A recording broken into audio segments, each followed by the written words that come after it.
গত 23 নভেম্বর থেকে বেগম খালেদা জিয়া গুরুতর অসুস্থ অবস্থায় এভার কেয়ার হাসপাতালে ভেন্টিলেশনের জীবন মৃত্যুর সঙ্গে লড়াই করছেন। বেগম জিয়া অসুস্থ হবার পর খবর ছড়িয়ে পড়ে যে তারেক রহমান দেশে ফিরছেন। এই গুজবকে পল্লবিত করে আমাদের মূল ধারার গণমাধ্যম। রীতিমতো প্রতিযোগিতা শুরু করে গণমাধ্যমগুলো। দেশে যেন আর কোনো খবর নেই। সব মিডিয়া জুড়ে কেবল খালেদা জিয়ার অসুস্থতা আর তারেক রহমানের দেশে ফেরা নিয়ে একই খবর, চর্বিত চর্বণ। শীঘ্রই দেশে ফিরছেন বিএনপির ভারপ্রাপ্ত চেয়ারম্যান তারেক রহমান। শিগগিরই দেশের মাটিতে ফিরছেন বিএনপির ভারপ্রাপ্ত চেয়ারম্যান তারেক রহমান। বুধবার দেশে ফিরতে পারেন তারেক রহমান। তারেক রহমানের দেশে ফেরা নিয়ে আমাদের মিডিয়ার গল্প বলা অবশ্য শুরু হয়েছে গত বছরের 5 আগস্টের পর থেকেই। আওয়ামী লীগ সরকারের পতনের পরপরই বিভিন্ন গণমাধ্যমে দিন তারিখ দিয়ে তারেক রহমানের দেশে ফেরার খবর প্রচার শুরু হয়। সবকিছু ঠিক থাকলে ডিসেম্বরের শেষ বা নতুন বছরের শুরুতে দেশে ফিরতে পারেন তারেক রহমান। আগামী নভেম্বরের শুরুতেই তারেক রহমানের দেশে ফেরার সম্ভাবনা রয়েছে। আগস্টের মাঝামাঝিতে দেশে ফিরতে পারেন দলটির ভারপ্রাপ্ত চেয়ারম্যান। চলতি বছরই দেশে ফিরছেন বিএনপির ভারপ্রাপ্ত চেয়ারম্যান তারেক রহমান। প্রথমে বলা হয় শীঘ্রই দেশে ফিরবেন তারেক রহমান। খুব শীঘ্রই তারেক রহমান দেশে ফিরবেন। বিএনপি নেতারাও তারেক রহমান ফিরছেন বলে প্রচার শুরু করে। কয়েক সপ্তাহের মধ্যে ইনশাআল্লাহ তারেক রহমান এসে বিএনপির, আর আমরা জানি তারেক রহমান সাহেব আসবেন, সহসা দেশে ফিরবেন, সুতরাং উনি যে কোনো সময় বাংলাদেশে আসবেন। এরপর বলা হয় তারেক রহমানের বিরুদ্ধে অনেক মামলা। এসব মামলা নিষ্পত্তি না করে তিনি কিভাবে দেশে ফিরবেন? এখন পর্যন্ত তার সব মামলাগুলো শেষ করা যায়নি। আমরা প্রায় চূড়ান্ত পর্যায়ে এসেছি, কারো দু একটা মামলা আছে, সেগুলো শেষ হচ্ছে। এইটাই প্রধান কারণ আর কি। ওনার যখন সুযোগ হবে, অর্থাৎ আপনার মামলা মোকদ্দমাগুলো শেষ হয়ে চলে আসবে। উল্কার গতিতে তারেক রহমানের মামলা প্রত্যাহার শুরু হয়। দেশের সর্বোচ্চ আদালত উদার হস্তে সব মামলা থেকে তারেক রহমানকে অব্যাহতি দেওয়ার রেকর্ড তৈরি করলো। জনাব তারেক রহমানের বিরুদ্ধে বিএনপি ভারপ্রাপ্ত চেয়ারপারসন তারেকের বিরুদ্ধে আর কোনো মামলা সুপার আইন কোনো মামলা নাই। তারেক রহমান ও লুৎফুজ্জামান বাবরের খালাস। দুর্নীতির মামলা থেকে ডাক্তার জুবাইদা রহমান এবং তারেক রহমানকে খালাস দিয়েছেন হাইকোর্ট। বিএনপির ভারপ্রাপ্ত চেয়ারম্যান তারেক রহমানের বিরুদ্ধে করা সব মামলা প্রত্যাহার। তারেক রহমান সম্প্রতি তিনি সব মামলায় খালাস পেয়েছেন।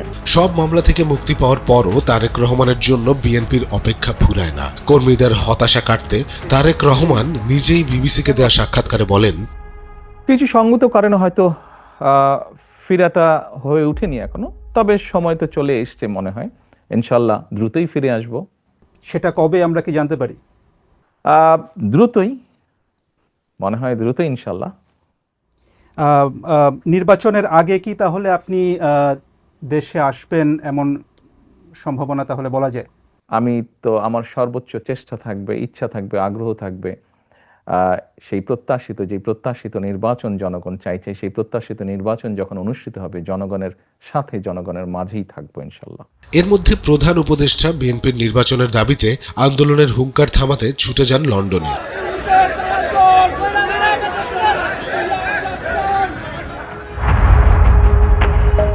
তারেক রহমানের সঙ্গে একান্ত বৈঠক করেন। এই বৈঠক থেকে আগামী বছরের ফেব্রুয়ারিতে নির্বাচনের যৌথ ঘোষণা আসে। সকল প্রস্তুতি সম্পন্ন করা গেলে 2026 সালের রমজান শুরু হওয়ার আগের সপ্তাহেও নির্বাচন আয়োজন করা যেতে পারে। সেক্ষেত্রে সেই সময়ের মধ্যে সংস্কার ও বিচারের বিষয়ে পর্যাপ্ত অগ্রগতি অর্জন করার প্রয়োজন হবে। আমরা বলে দিয়েছি দুপক্ষে, এবং নির্বাচন কমিশন আমরা আশা করব শীঘ্রই একটা তারিখ ঘোষণা। এরপর বিএনপির নেতারাও আরো জোরে সোরে তারেক রহমানের দেশে ফেরার কথা প্রচার করতে থাকেন। আমাদের গণমাধ্যমও তারেক বন্দনায় মেতে ওঠেন। তারেক রহমানের জন্য বাড়ি দেখা হচ্ছে, বুলেট প্রুফ গাড়ি কেনা হচ্ছে, এসব খবরে সয়লাভ হয়ে যায় মিডিয়া। এসবই প্রস্তুত হচ্ছে বিএনপির ভারপ্রাপ্ত চেয়ারম্যান তারেক রহমানের দেড় যুগ পর দেশে ফেরাকে ঘিরে। তার জন্য জাপান থেকে আনা হচ্ছে বুলেট প্রুফ গাড়ি। তারেক রহমানের দেশে ফেরার গুঞ্জন আরও উস্কে দেন মৃত্যুদণ্ড থেকে অলৌকিকভাবে খালাস পাওয়া বিএনপি নেতা লুৎফুজ্জামান বাবর। স্বরাষ্ট্র উপদেষ্টার সাথে তারেক রহমানের ফেরা নিয়ে নাকি তিনি বৈঠক করেন। অত্যন্ত তীব্রতার সাথে শান্তপূর্ণ পরিবেশে আলোচনা করছি। ইনশাআল্লাহ দ্রুত ফেরত আসবে, আপনারা দোয়া করবেন। কিন্তু কি আশ্চর্য, তবু তারেক ফেরেন না। এ নিয়ে মিডিয়াও কোনো প্রশ্ন তোলে না। এর মধ্যে বেগম জিয়া অসুস্থ হয়ে হাসপাতালে ভর্তি হলেন।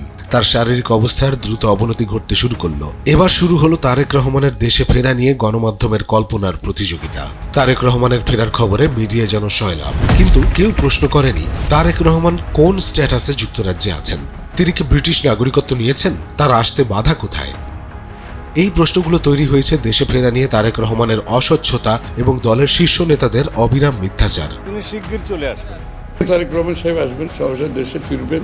দলের চেয়ারপারসন হিসাবে উনি যে কোনো সময় দেশে চলে যাওয়ার জন্য প্রস্তুত আছেন। শীঘ্র আপনারা দেখতে পাবেন জনাব তারেক রহমান সহি সালামতে ফিরে আসবেন খুব তাড়াতাড়ি। এই জন্যই আল্লাহ তাআলা তাকে সুস্থ করেছেন, সুস্থ রেখেছেন।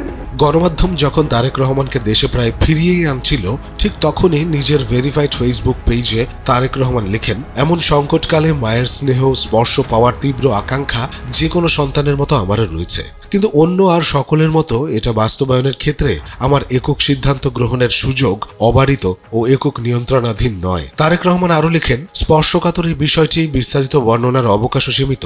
রাজনৈতিক বাস্তবতার এই পরিস্থিতি প্রত্যাশিত পর্যায়ে উপনীত হওয়া মাত্রই স্বদেশ প্রত্যাবর্তনে আমার সুদীর্ঘ উদ্বিগ্ন প্রতীক্ষার অবসান ঘটবে বলেই আমাদের পরিবার আশাবাদী। তাহলে তারেক রহমান কি রাজনৈতিক আশ্রয় ছাড়তে রাজি নন? রাজি নন লন্ডনের আরাম আয়েশের জীবন ছেড়ে দেশে এসে কর্মীদের পাশে দাঁড়াতে? কারণ রাজনৈতিক আশ্রয় পাওয়া মানে আশ্রয়দাতা দেশে নিরাপত্তাহীনতা থেকে সুরক্ষা পাওয়া। তাই আইএলআর তথা স্থায়ী বসবাসের অনুমতি পাওয়ার পরেও নিজ দেশে ফিরে গেলে যুক্তরাজ্য সরকার কর্তৃপক্ষ তথা হোম অফিস ধারণা করতে পারে যে নিজ দেশে ওই ব্যক্তির আর কোনো নিরাপত্তার ঝুঁকি নেই। এতে তার রিফিউজি স্ট্যাটাস ও আইএলআর দুটোই ঝুঁকিতে পড়ে। সাধারণ অভিবাসীদের জন্য যুক্তরাজ্যে স্থায়ী বসবাসের অনুমতি আইএলআর পাওয়ার পর অন্য দেশে যাওয়া এবং আবার ফিরে আসার আইনগত অধিকার থাকে। তবে যুক্তরাজ্যের বাইরে টানা 2 বছরের বেশি অবস্থান করলে স্বয়ংক্রিয়ভাবে আইএলআর বাতিল হতে পারে। তখন আবার আসতে চাইলে পুনরায় ভিসা রিটার্নিং রেসিডেন্ট লাগে। নিজ দেশে ভ্রমণই আশ্রয় দাবির বিরোধী, কারণ যে নিপীড়নের ভয় দেখিয়ে আশ্রয় নেওয়া হয়েছিল সেই দেশে যেতে পারলে যুক্তরাজ্য সরকারি কর্তৃপক্ষ মনে করতে পারে আশ্রয়ের প্রকৃত কারণ আর নেই। এতে স্থায়ী বসবাসের অনুমতি আইএলআর বাতিলের পথও খুলে যায়। যদি ব্যক্তি যুক্তরাজ্যে থাকাকালে এটি বাতিলের সিদ্ধান্ত হয় তবে আপিলের সুযোগ রয়েছে, কিন্তু বাইরে অবস্থানকালে বাতিল হলে পরিস্থিতি আরো কঠিন হয়ে পড়ে। তখন যুক্তরাজ্যে ফিরে আসা সম্ভব নাও হতে পারে। এটাই হলো তারেক রহমানের দেশে না ফেরার মূল কারণ। তারেক রহমান যে যুক্তরাজ্যের রাজনৈতিক আশ্রয় ত্যাগ করতে রাজি নন তার প্রমাণ পাওয়া যাচ্ছে তার সহধর্মিণী ডাক্তার জুবাইদার দ্বিতীয় দফায় বাংলাদেশে আসার মধ্য দিয়ে। বেগম জিয়ার সাথে এর আগে তিনি লন্ডন থেকে ঢাকায় আসেন, আবার এলেন 5 ডিসেম্বর সকালে অসুস্থ শাশুড়িকে চিকিৎসার জন্য লন্ডনে নিয়ে যেতে। প্রশ্ন হলো, ডাক্তার জুবাইদা যদি দেশে বাধাহীনভাবে আসতে পারেন তাহলে তারেক রহমানের দেশে ফিরতে বাধা কোথায়? দেশে না ফেরার সিদ্ধান্ত তারেক রহমানের রাজনৈতিক হারিকেরি। এর ফলে শুধু বিএনপি নয়, তারেক রহমান অনেক পিছিয়ে গেল, অথচ আমাদের গণমাধ্যম সাহস করে এই সত্যটা বলতে পারে না।